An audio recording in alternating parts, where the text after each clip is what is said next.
Hello everybody, my name's Emma Holland. I'm the Senior Mountain Leader for Mind Over Mountains, and I also run my own business called Emma Holland Mountain Training. So I'm here today representing Mind Over Mountains, and I'm going to be just giving a quick 10-minute presentation about rights of way and how to recognise all the various footpaths and rights of way that you might find on an Ordnance Survey map. I'll also be talking a little bit about access land, because there are some variables and things that change according to whether the land you're walking on is private land or open access land. So yeah, thanks for inviting me. I hope you enjoy this, find it useful. Please do get in touch at the end if you've got any questions, or you can find me on all my social media channels. I'll pop a slide up at the end for you to stay in touch. I'm the Senior Mountain Leader for Mind Over Mountains, so I organise and plan the walks and lead those along with my trusty Mountain Leader team. And I also deliver my own navigation courses throughout the UK. Okay, so what is a public right of way? I thought we'd just talk about that quickly. Now, I know there's a lot of information on this screen, so I think the best thing to do, and my advice would be to pick up a map, have a look at the legend, which is where all of these signs and symbols and lines will be sort of presented, and just study them carefully and spend some time understanding what everything means. The right of way essentially it's just a legal right of way, and it's legally protected. So all the different dots and dashes and lines that you might see in green on a 1 in 25,000 map, they actually are legally protected by law. You'll see them in different colours on other different maps. So on a 1 in 50 map, they're all actually in pink. And there's all sorts of other different rights of way that are showed on maps, which are the signs and symbols and dots and lines down here in the left hand corner. But let's just cover the top, the main sort of four really to start with. It's important to know what your legal right of way is, because obviously if you're walking across some land, you want to make sure that you're not actually trespassing. So if you're going across a field, for example, you do need to know where that legal right of way is across the field. You can't just wander around the farmer's field sort of hoping to find the stile at the other side.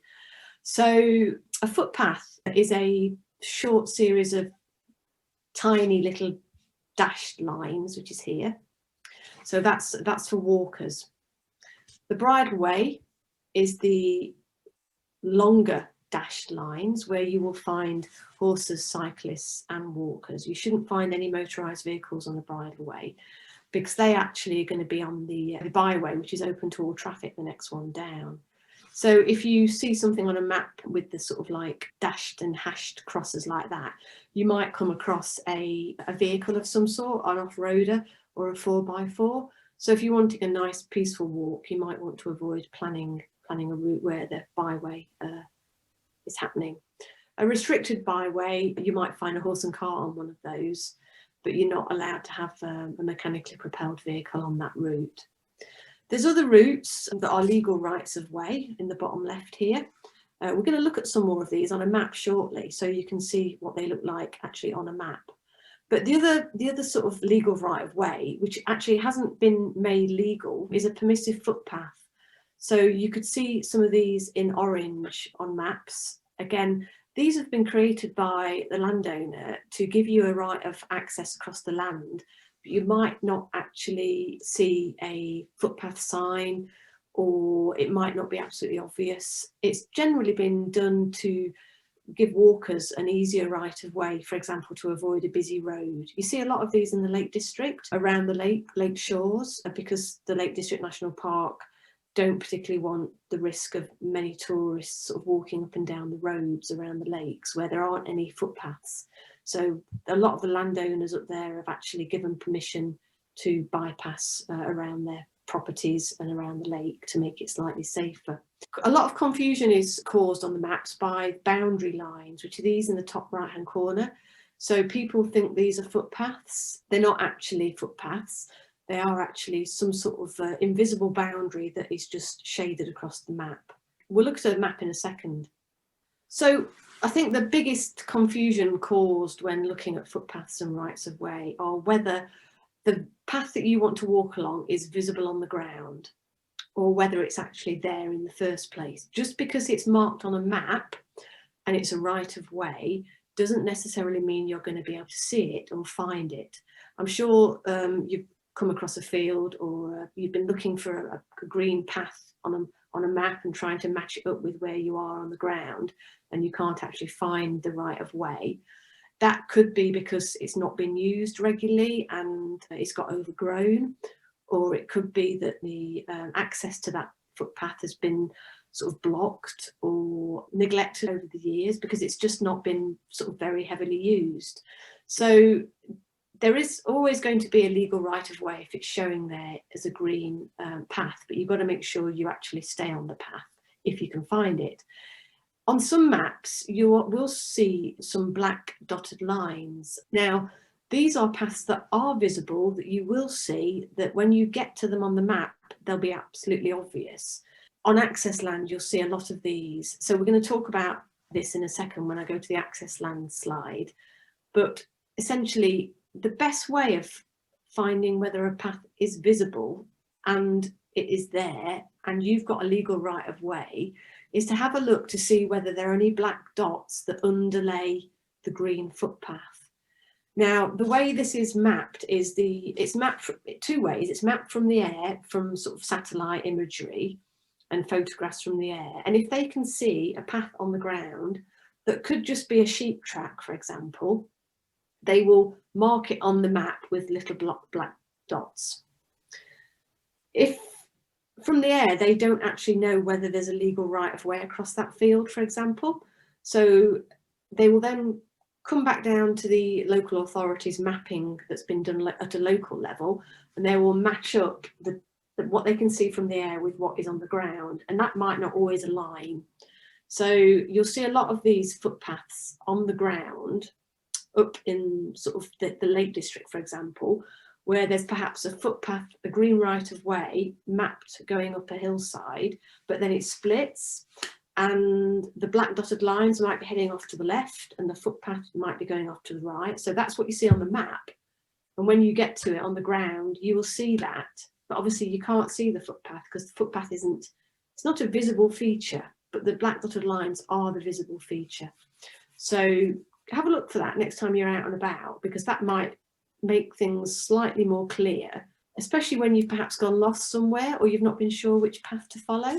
So I touched on access land briefly. Access land, it's shaded yellow on a 1 in 25,000 map. So the top of the screen here, you can actually see the yellow shading.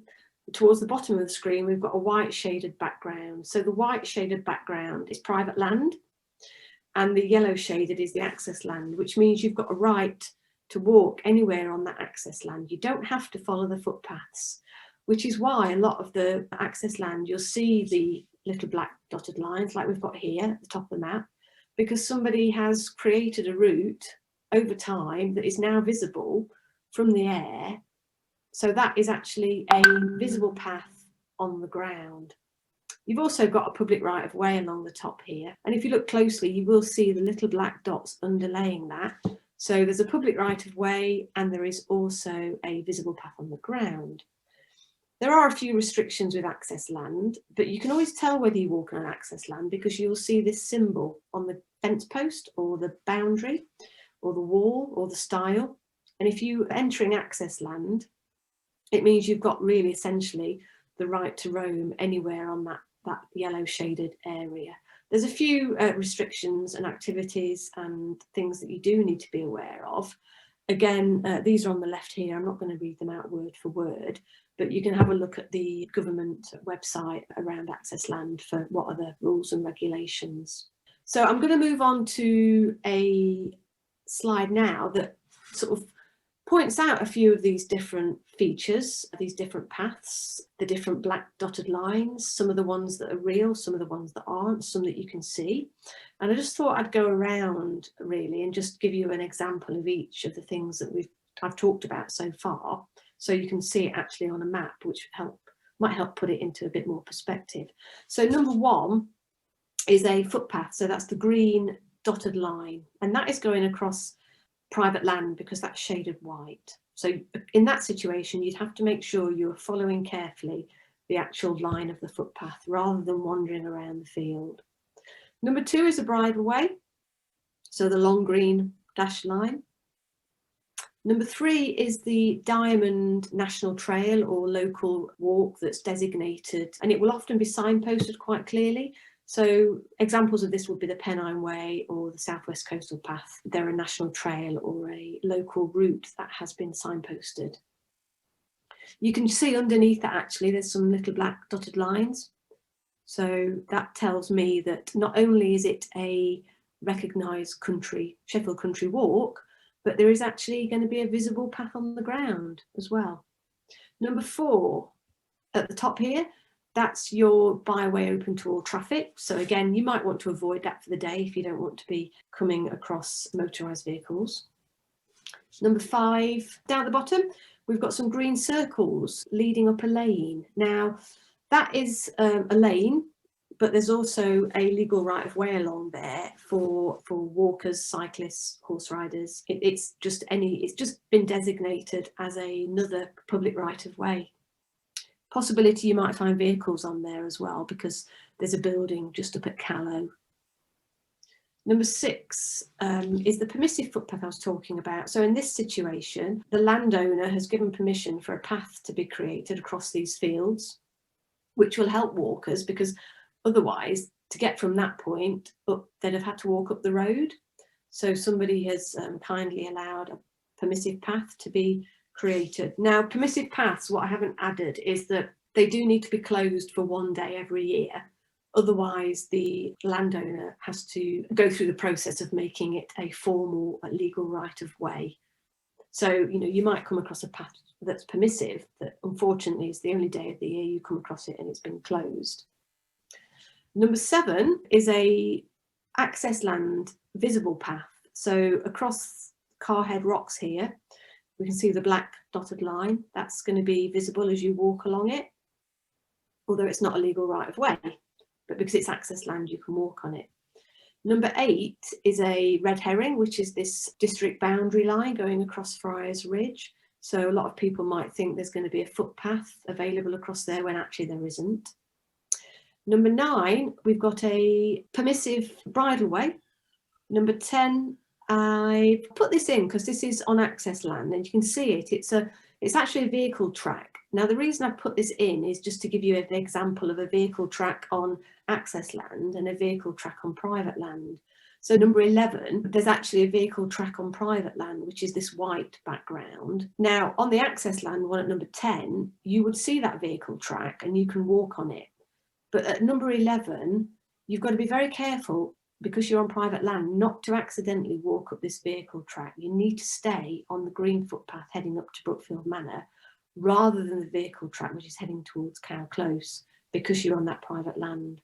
So this is why it's important to know where the legal right of way is and where it isn't. And lastly, number 12 is a footpath going across access land. But underneath that green dotted line, there is a black shaded line which will look like that. So that is a path that will be a legal right of way and also visible. So I hope you found this interesting and useful. I just wanted to give you a brief overview of some of the different rights of way, some of the regulations on access land, and just demonstrate to you the complexities of all the different footpath networks and routes and access that we've got in the UK. If you want to find out more, you can head over to my website. I'm very happy to be contacted with any questions. And there's a slide coming up shortly that will give all my contact details, including my social media. And yeah, I hope to see you on a Mind Over Mountains walk, ramble or residential soon. So yeah, take care everybody. Bye-bye.